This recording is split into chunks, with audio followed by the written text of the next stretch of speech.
মানুষ বালা আসিল ইয়ান হইতে তোমার তো সরম নাই তো তোরইতে জানাজামিতে আসতে কই যখন আর এদের মানুষ জানাজা বললি দি ইটের গুণের মাপ নইল নিয়ে এই লোকটা কেমন ছিল বালা মায়নি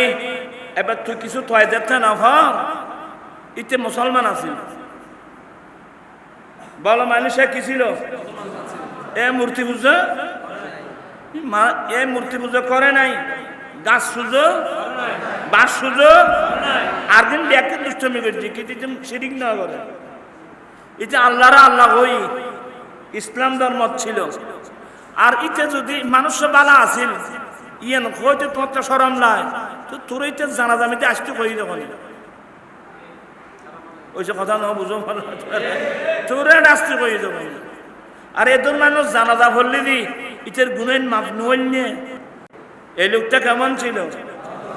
ভালো মানে সে মুসলমান ছিল সে মুশরিক ছিল না একখান লাগবে আমার এগুলো মূল কারণ কি জানেন মানুষ মারা গেলে এর বিচার কিন্তু আপনার হাতে নাই আমার হাতে তার বিচার নাই তার বিচার কিন্তু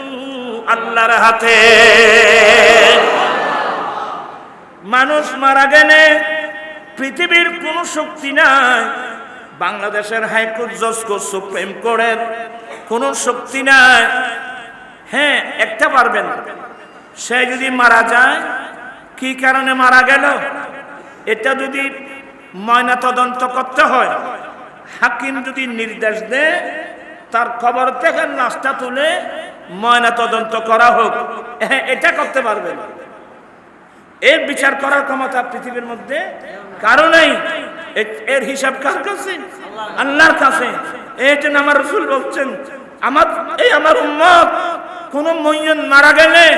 তার খারাপ সাইডগুলো নিয়ে তোমরা আলোচনা করিও না তার ভালো সাইড যেগুলো আছে এগুলো নিয়ে তোমরা আলোচনা করো